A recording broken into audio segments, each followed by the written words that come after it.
Welcome back, my friends, to the show that never ends. We're so glad you could attend. Come inside, come inside. This is Joe Knows Movies. For my Sonic the Hedgehog review, I wanted to talk about my first experiences with Sonic the Hedgehog, which I believe was back in 1991. Where I was a kid in, I was in 5th or 6th grade. And, I had a Sega Genesis. I was one of the first people around in where I lived that had a Genesis. Because at the time, everybody had a classic NES system. And there was something about the Genesis that stood out to me because also I had a Master System before that. And so I was already a Sega fan. So the thing that I noticed at the time was Sega didn't really have a really good mascot like Nintendo had. And everyone knows Nintendo, who's their mascot? Mario. You can even pick, Link from Legend of Zelda, and there's plenty of others as well. Samus from Metroid, et cetera, et cetera. But Sega only had, off the top of my head, the only thing I could think of was Alex Kidd. And Alex Kidd, I played the Alex Kidd games, and only Alex Kidd Miracle World was the only one that was decent. The other ones were just clunky and junky, and it's just a waste of time. So he just wasn't the right kind of mascot to be for the platform. Then Sonic the Hedgehog comes around, and holy shit! I mean, it was awesome. He was colorful. He had energy. The game had different sound effects that you had never heard before, and the music was cool. And then the sequel. The sequel does what you notice that sequels with video games did that movies most of the time fail to do. The sequels with video games are usually better because they're usually all improvements on what was already done well the first time, right? But with movies, it's always trying to recapture that magic that was made the first time, and then they overdo it and then they blow their load, right? So Sonic, though, awesome. Part 2, then Part 3, Sonic and Knuckles, and then so on and so forth. And then I got older. I lost interest in it because they started adding way too many characters and doing different things. And I wasn't really interested. But I will say that when I was younger, I hoped they were going to do a Sonic the Hedgehog movie because of what they did with Super Mario Brothers. It was like, God, they could do, after the Super Mario Brothers movie and Double Dragon and shit like that, they could do better than what had been shown so far, and then with Mortal Kombat, I have a place in my heart for the first Mortal Kombat movie. I like it. It's shit, but I love it. So, I know that they could do something, but then I totally just didn't care anymore. I didn't. Even up to now, I don't really care about them doing Sonic on the big screen because if they do, they're probably going to fuck it up. Well, getting into this one, okay, I had no faith in this film from the get-go because from the trailers that came out, 8 months ago, where it had that trying to look too realistic, like a real hedgehog person look that they had, that someone pointed out to me, I can't remember who it was. They said, what if this was all just a gimmick to get people talking about the movie so that it got more buzz so that it would sell more tickets, which, hey, its first weekend, it's the highest grossing video game adapted movie ever opened, right? It's like $70 million for its opening weekend. So it's a success. The movies, I'm pretty sure they've already greenlit the sequel. So, good on them. Even though I completely signed this movie off. And the only reason why I was willing to see it is because there was nothing else out this week. And also, I'm a Sonic the Hedgehog fan. I am. I'm not a full-on crazy fan like my son is, but also I wanted my son to see it. So, and he definitely wanted to see it, and he really enjoyed it. What I'm surprised about this movie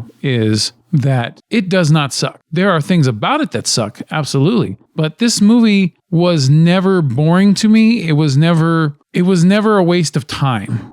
Now, there are things in this film, though, that are wastes of time, okay? The product placement is goddamn offensive. It's so offensive that it's comical, because I twice in the film, I said out loud, what the fuck, when they did the Olive Garden shit, okay? I know there's times where it's obvious they're doing marketing, okay? But that one was like over the line. Like they might as well have all just stopped and there should have just been a whole crew of production assistants or whatever, just wheel in a whole set of them looking like they're at the Olive Garden. And then they could have just done a full-blown commercial in front of the camera because that's what it felt like. Really did. When you're here, your family, get the fuck out of here. I couldn't take it seriously, So, and then they even had to mention the fucking unlimited pasta bowl at the end of the film. And I was just like, dude, you're hurting me. Just stop it, right? And I'm still trying to understand. I know there's details, but I'm still trying to understand. They had a perfect opportunity to have Sonic drive-through or drive-in or whatever be the sponsor for this movie. And it didn't happen for whatever reasons. Maybe it was money. Maybe the marketing department was fucking retarded and they didn't even think of going that way. But they could have had a Sonic shake and everything at Sonic drive-thru. Whatever. Missed opportunity. Instead, we have pasta bowls. Who the fuck affiliates pasta bowls with Hedgehog? I have no idea. I'm moving on though, because I'm done ranting about that bullshit. So getting to the film itself, the things that don't work about this movie, the story. For one, the story is nothing special. It is everything you've already seen in movies of this similar type. The fish out of water from a, alien from another world that's now, on Earth interacting with human beings. There's nothing new that this adds to the genre. It's just, now it's Sonic the Hedgehog, okay? But at least it's way better than what they did with Super Mario Brothers in 1993, okay? Because even though they didn't need to have Sonic the Hedgehog on Earth like they did with Masters of the Universe or what else, just putting them on Earth just because, we got to have them interact with humans and shit, or Alien versus Predator and all that shit, right? They didn't need to do it. But for some reason, they did, just like with Smurfs and stuff. Whatever. Somehow, though, even though in the trailers it seemed like an annoying waste of time, when this movie came out and we saw it, I didn't really feel that way. Somehow, Sonic being on Earth, they found a way to make it gel, and it doesn't feel offensive. If that's the right word. Because I've been offended by them fucking with a storyline, with a mythology of a character before, plenty of times when we talked about Warner Brothers and all this other shit. But with here, it just, I don't know. It didn't really bother me. I think also because the movie starts off with Sonic in his own world, and it starts off really cool. Like, I could have seen a whole movie of Sonic in Sonic World, because it even had like the checkered ground and everything and all the loops when he's running in them. I'm like, okay, this is how a Sonic movie should be. And then they threw in that weird fucking owl chick that, gave her life to save him, which I don't know why she didn't go through the fucking portal with him, but whatever, okay? But it was cool to see all the little echidnas chasing them when they were going through, because Knuckles, one of the most popular characters with Sonic, is an echidna. So it was cool there was a little hint there that there might be a Knuckles in a future film. So, and those are all little things that go to, my little loves and remembrances of Sonic the Hedgehog from the 90s, before all the changes and shit. All the unnecessary changes, in my opinion. But then he goes to Earth, and then you have this, what do you want to call it? Him needing friendship thing. And it was like E.T. It was just like straight up a ripoff of E.T. in a way, right? And yet him watching James Marsden's character and Tika Sumpter's character, there was something about it that had charm to it. Like it could have been this tool that could have been used to just really I don't know, try to suck the sympathy out of the audience, to get onto, to latch onto. And instead, it has some heart to it. It really does. It didn't warm me up or anything, but it was enough to make me give a little bit of a shit about the characters. Not too much, because this is still a dumb movie, but at least it got me a little more invested. And that was important, because I could have completely written this movie off, but instead I didn't feel the need to. I really didn't. Okay. The characters.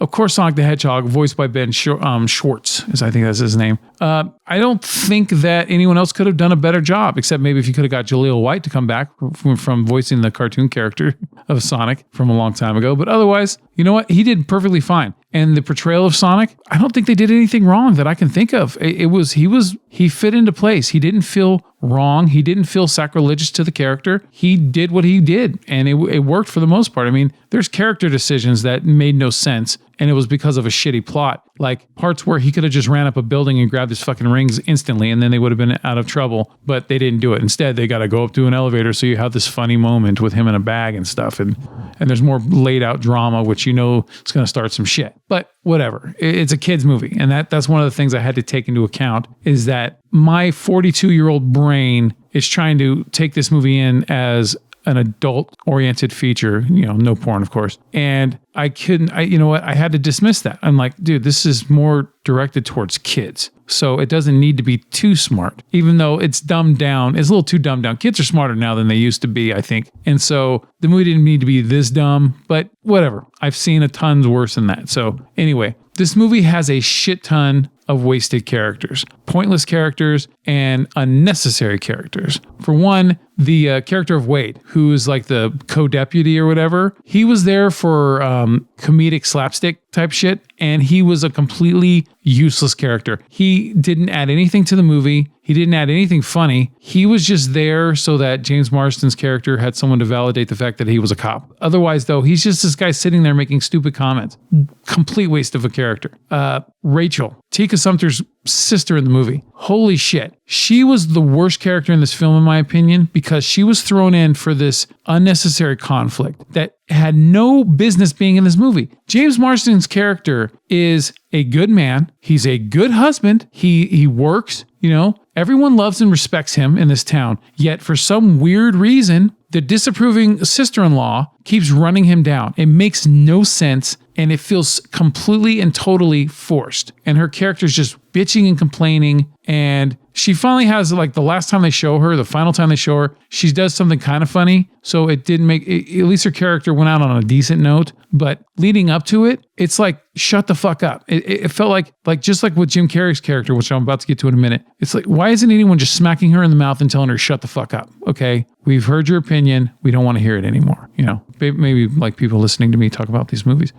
But another wasted character was Neil McDonough's character. Okay, Neil McDonough, if anyone knows who that is, okay, he's a good actor. He shows up in things. When he was on Arrow for a while as a villain, he was really good. When he's been in other movies, he's good. You give him something to work off of, and he's a good, memorable actor and character.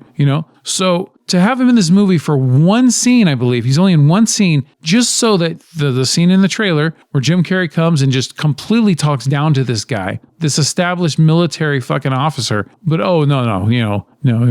just someone. I can't even wrap my brain around what the point of that shit was. Okay. Those are one of those scenes where Jim Carrey's character needed to get punched in the mouth. Okay. But he doesn't get punched in the mouth. You know what? Fine. The movie gets better off anyway with Carrey, and Carrey is the film's saving grace more than anything else. Besides them doing Sonic the Hedgehog right, Jim Carrey as Robotnik was fun. This is the Jim Carrey that I've missed seeing since, I don't know, when's the last time I saw him being fun? I don't even want to count Dumb and Dumber 2. I think it would be, I don't know, Bruce Almighty from 2003 or something. It's been a long time since I've seen Jim Carrey just letting loose and being the same goofy classic character that we've seen him before when he played the Riddler or when he played Ace Ventura. This is the Jim Carrey that we know and love. All right. This is the bread and butter. This is what he needed to come back to. And I love the fact that he did this, because it's weird. All the weird existential shit that he's been doing lately about him talking about the system and the way that we perceive the world and all this shit. I didn't think he'd be coming back to this, but apparently maybe the paintings aren't making enough money for him. So he had to,